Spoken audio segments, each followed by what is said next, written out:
Hello students, मैं Rajpreet Kaur COPA instructor in Baba Farid ITI Kotshamir. अज आपां कोपा ट्रेड का टॉपिक करते हैं what is memory and types of memory. Memory की हुंदी है ते उसदियां किहड़ियां टाइप्स है। फस्ट आपां गल करते हैं वट इज़ मैमरी कि मैमरी की है। Computer needs memory for working. Computer नूं काम करन दे लई मैमरी की लोड़ हुंदी है। Memory consists of electronic chip which are use to store information. Memory की है, एक इलैक्ट्रॉनिक चिप है जो कि इनफॉर्मेशन या डाटा नूं स्टोर करन दे लई यूज़ की जाती है। जां आपां मैमरी नूं कंप्यूटर की याददाश्त भी कह सकते हैं। एक ही है मैमरी हुंदी है जो वो CPU का एक अंग हुंदी है। दूजे शब्दों में असीं कह सकते हैं कि किसी भी निर्देशों ਜਾਂ सूचनावां ते जो रिजल्ट है उन्होंने स्टोर करके रखना ही मैमरी कहलाता है। हुण आपां गल करते हैं measurement unit of memory means memory की माप इकाई की है।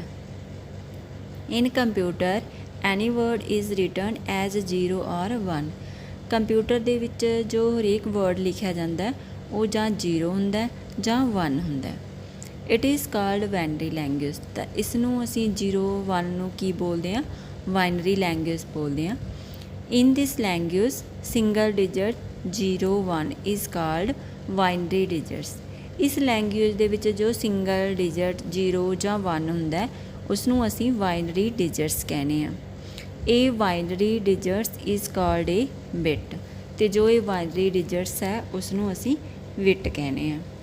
हुण जो मैमरी की सब तो छोटी इकाई की हुंदी है, बिट हुंदी है। तो जो 1 बिट है वो किस दे इक्वल हुंदा है, ऐदर 0 और 1, जां तां 0 होवेगी जां 1 होवेगा। मीनस एक बिट नूं स्टोर करदी है 0 जां 1 नूं। नैक्सट बिट तो बिट है जिहड़ी वो सब तो छोटी इकाई है। बिट तो उपर की आ जाता है निबल। तो जो 1 निबल हुंदा वो किस दे इक्वल हुंदा 4 बिट दे। मीनस 4 बिट तो की बनता है, एक निबल बनता है। नैक्सट आ जाता है 1 वाइट। 1 वाइट किस दे इक्वल हुंदा 8 बिट दे। हुण 8 बिट तो की बनता 1 वाइट बनता है। नैक्सट है 1 किलो वाइट मीनस 1 KB। ये किस दे इक्वल हुंदा 1024 वाइट दे। नैक्सट आ जाता है 1 MB मीनस मैगावाइट। ये इक्वल किस दे हुंदा 1024 किलोवाइट्स दे। नैक्सट है 1 गीगाबाइट्स मीनस 1 GB। ये किस दे इक्वल हुंदी है 1024 MB दे। नैक्सट है 1 टेराबाइट मीनस 1 TB। ये किस दे इक्वल हुंदा 1024 गीगाबाइट्स दे। तो नैक्सट अपना टॉपिक आ जाता है टाइप्स ऑफ मैमरी। मैमरी दियां किस्मां। तो मैमरी दो तरह की हुंदी है, primary memory and secondary memory. हुण फस्ट आपां करते हैं कि प्राइमरी मैमरी की हुंदी है। This memory is also called as main memory. इसनूं की है असीं प्राइमरी मैमरी नूं मेन मैमरी भी कहने आ। It present inside the CPU hence it is internal memory. ये CPU ਦੇ ਅੰਦਰ ਹੁੰਦੀ ਹੈ, ਇਸ ਕਰਕੇ ਇਸ ਨੂੰ ਇੰਟਰਨਲ ਮੈਮਰੀ ਵੀ ਕਿਹਾ ਜਾਂਦਾ ਹੈ। ਇਟ ਕੈਨ ਰੀਡ ਔਰ right information only from primary memory. Primary memory ਦੇ ਵਿੱਚ ਜੋ ਵੀ ਇਨਫੋਰਮੇਸ਼ਨ ਹੁੰਦੀ ਹੈ ਉਸ ਨੂੰ ਰੀਡ ਕਰ ਸਕਦੇ ਹਾਂ, ਰਾਈਟ ਕਰ ਸਕਦੇ ਹਾਂ। ਜੇਕਰ ਜ਼ਰੂਰੀ ਇਨਫੋਰਮੇਸ਼ਨ ਪ੍ਰਾਇਮਰੀ ਮੈਮਰੀ ਵਿੱਚ ਨਹੀਂ ਹੁੰਦੀ ਤਾਂ ਉਸ ਨੂੰ ਸੈਕੰਡਰੀ ਮੈਮਰੀ ਵਿੱਚੋਂ ਪ੍ਰਾਇਮਰੀ ਮੈਮਰੀ ਵਿੱਚ ਕਾਪੀ ਕਰ ਲਿਆ ਜਾਂਦਾ ਹੈ। जो प्राइमरी मैमरी की स्पीड होंदी है वो ज़्यादा होंदी है तो इसकी जो स्पेस है वो की होंदी है लिमिटेड होंदी है। प्राइमरी मैमरी अगे दो तरह की होंदी है, एक होंदी है रैम तो एक रोम। फस्ट हुण करते हैं आपां रैम। रैम की फुल फॉर्म की होंदी है, रैंडम असैस मैमरी होंदी है। इसनूं मेन मैमरी जां वॉलाटाइल मैमरी भी किया जाता है। वॉलाटाइल मैमरी मीनस की होंदा कि जदों पावर ऑफ हो जाती है तो जो सारा डाटा होंदा वो अरेज हो जाता है। ਕੰਪਿਊਟਰ ਸਟਾਰਟ ਜਾਂ ਫੋਨ ਸਟਾਰਟ ਹੋਣ ਤੋਂ ਬਾਅਦ ਉਸ ਵਿੱਚ ਬਹੁਤ ਸਾਰੀਆਂ ਐਪਲੀਕੇਸ਼ਨਸ ਹੁੰਦੀਆਂ, ਤਾਂ ਉਹ ਐਪਲੀਕੇਸ਼ਨ ਕਿਸ ਦੀ ਮਦਦ ਨਾਲ ਰਨ ਹੁੰਦੀ ਹੈ? ਰੈਮ ਦੀ ਮਦਦ ਨਾਲ ਰਨ ਹੁੰਦੀ ਹੈ।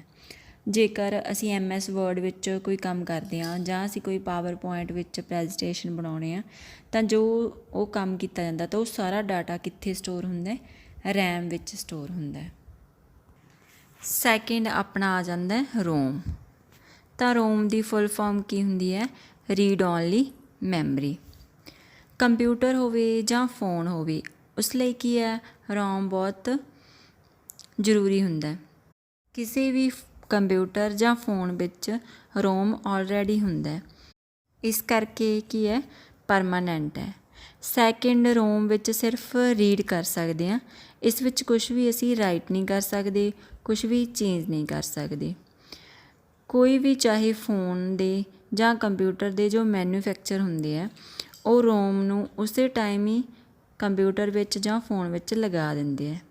ਜੇਕਰ ਕੰਪਿਊਟਰ ਆਫ ਵੀ ਹੁੰਦਾ ਤਾਂ ਵੀ ਜੋ ਕੁਝ ਵੀ ਰੋਮ ਵਿੱਚ ਹੈ ਉਹ ਸਟੋਰ ਰਹਿੰਦਾ, ਮਤਲਬ ਉਹ ਡਿਲੀਟ ਨਹੀਂ ਹੁੰਦਾ। ਇਸ ਕਰਕੇ ਜੋ ਰੋਮ ਹੈ ਉਹ ਨੋਨ ਵੋਲਾਟਾਈਲ ਮੈਮਰੀ ਹੈ।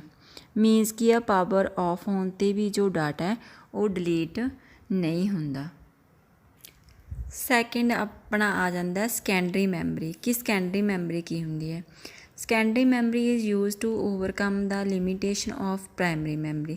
ਸੈਕੰਡਰੀ ਮੈਮਰੀ ਨੂੰ ਜੋ ਪ੍ਰਾਇਮਰੀ ਮੈਮਰੀ ਦੇ ਵਿੱਚ ਕਮੀਆਂ ਸੀ ਉਸ ਨੂੰ ਦੂਰ ਕਰਨ ਦੇ ਲਈ ਬਣਾਇਆ ਗਿਆ। It works slowly than primary memory. ਇਹ ਪ੍ਰਾਇਮਰੀ ਮੈਮਰੀ ਨਾਲੋਂ ਸਲੋ ਕੰਮ ਕਰਦੀ ਹੈ। It store the information permanently. ਪਰ ਜੋ ਵੀ ਇਨਫੋਰਮੇਸ਼ਨ ਸਟੋਰ ਹੁੰਦੀ ਹੈ ਉਹ ਪਰਮਾਨੈਂਟ ਹੁੰਦੀ ਹੈ। It can be connected directly to the processor. ਇਹ ਪ੍ਰੋਸੈਸਰ ਦੇ ਨਾਲ ਡਾਇਰੈਕਟ ਕਨੈਕਟ ਹੁੰਦੀ ਹੈ। It is connected with processor ਦੋ primary memory. It is very cheap and permanent by nature. ਇਹ ਪ੍ਰਾਇਮਰੀ ਮੈਮਰੀ ਨਾਲੋਂ ਸਸਤਾ ਹੁੰਦੀ ਹੈ ਅਤੇ ਇਸਦਾ ਨੇਚਰ ਹੈ ਜਿਹੜਾ ਉਹ ਪਰਮਾਨੈਂਟ ਹੁੰਦਾ ਹੈ। ਜੇਕਰ ਅਸੀਂ ਆਪਣਾ data, program, image, audio, video ਨੂੰ ਪਰਮਾਨੈਂਟ ਸਟੋਰੇਜ ਕਰਨਾ ਚਾਹੁੰਦੇ ਹਾਂ, ਅਤੇ ਜੇਕਰ ਅਸੀਂ ਚਾਹੁੰਦੇ ਹਾਂ ਕਿ ਇਸ ਵਿੱਚ ਜਦੋਂ ਲੋੜ ਪਵੇ ਤਾਂ ਅਸੀਂ ਯੂਜ਼ ਕਰ ਸਕੀਏ ਅਤੇ ਮੋਡੀਫਾਈ ਕਰ ਸਕੀਏ, ਤਾਂ ਉਸ ਲਈ ਅਸੀਂ ਕੀ ਯੂਜ਼ ਕਰਦੇ ਹਾਂ? ਸੈਕੰਡਰੀ ਮੈਮਰੀ ਯੂਜ਼ ਕਰਦੇ ਹਾਂ। ਸੈਕੰਡਰੀ ਮੈਮਰੀ ਨੂੰ ਐਕਸਟਰਨਲ ਮੈਮਰੀ ਵੀ ਕਿਹਾ ਜਾਂਦਾ ਹੈ। ਦੂਜੇ ਸ਼ਬਦਾਂ ਵਿੱਚ ਅਸੀਂ ਕੀ ਕਹਿ ਸਕਦੇ ਹਾਂ ਕਿ ਸੈਕੰਡਰੀ ਮੈਮਰੀ ਉਹ ਮੈਮਰੀ ਹੈ ਜਿਸ ਵਿੱਚ ਅਸੀਂ ਆਪਣਾ ਡਾਟਾ ਪੱਕੇ ਤੌਰ 'ਤੇ ਸਟੋਰ ਕਰਕੇ ਰੱਖਦੇ ਹਾਂ, ਅਤੇ ਉਹ ਓਨਾ ਚਿਰ ਸਟੋਰ ਰਹਿੰਦਾ ਜਿੰਨਾ ਚਿਰ ਅਸੀਂ ਡਿਲੀਟ ਨਹੀਂ ਕਰਦੇ, ਜਿੰਨਾ ਚਿਰ ਅਸੀਂ ਖੁਦ ਡਿਲੀਟ ਨਹੀਂ ਕਰਦੇ। ਜੇਕਰ ਅਸੀਂ MS ਵਰਡ ਜਾਂ MS ਪਾਵਰ ਪੁਆਇੰਟ ਪ੍ਰੈਜੈਂਟੇਸ਼ਨ ਵਿੱਚ ਕੋਈ ਕੰਮ ਕਰ ਰਹੇ ਹਾਂ ਤਾਂ ਉਹ ਸਭ ਕੁਝ ਪ੍ਰਾਇਮਰੀ ਮੈਮਰੀ ਵਿੱਚ ਸੇਵ ਹੁੰਦਾ ਜਾਵੇਗਾ, ਅਤੇ ਜੇਕਰ ਅਸੀਂ ਸੇਵ ਐਜ਼ ਕਰ ਦਿੰਦੇ ਹਾਂ ਤਾਂ ਉਹ ਕੀ ਹੈ? ਸੈਕੰਡਰੀ ਸਟੋਰੇਜ ਵਿੱਚ ਸੇਵ ਹੋ ਜਾਂਦਾ ਹੈ। ਸੈਕੰਡਰੀ ਮੈਮਰੀ ਦੀ ਜੋ ਸਟੋਰੇਜ ਕਪੈਸਿਟੀ ਹੁੰਦੀ ਹੈ ਉਹ ਪ੍ਰਾਇਮਰੀ ਮੈਮਰੀ ਨਾਲੋਂ ਜ਼ਿਆਦਾ ਹੁੰਦੀ ਹੈ, ਅਤੇ ਜੋ ਇਸ ਦੀ ਕੋਸਟ ਹੁੰਦੀ ਹੈ ਉਹ ਕੀ ਹੈ? ਪ੍ਰਾਇਮਰੀ ਮੈਮਰੀ ਨਾਲੋਂ ਘੱਟ ਹੁੰਦੀ ਹੈ। ਹੁਣ ਸੈਕੰਡਰੀ ਮੈਮਰੀ ਵੀ ਅੱਗੇ ਕਾਫੀ ਤਰ੍ਹਾਂ ਦੀ ਹੁੰਦੀ ਹੈ, ਜਿਵੇਂ hard disk, pen drive, floppy disk, magnetic tape extra. ਜਿਵੇਂ ਹਾਰਡ ਡਿਸਕ ਦੀ ਵਰਤੋਂ ਹੈ ਕੰਪਿਊਟਰ ਦੀਆਂ ਜੋ ਛੋਟੀਆਂ ਜਾਂ ਵੱਡੀਆਂ ਫਾਈਲਾਂ ਨੂੰ ਸੇਵ ਜਾਂ ਸਟੋਰ ਕਰਨ ਦੇ ਲਈ ਕੀਤੀ ਜਾਂਦੀ ਹੈ।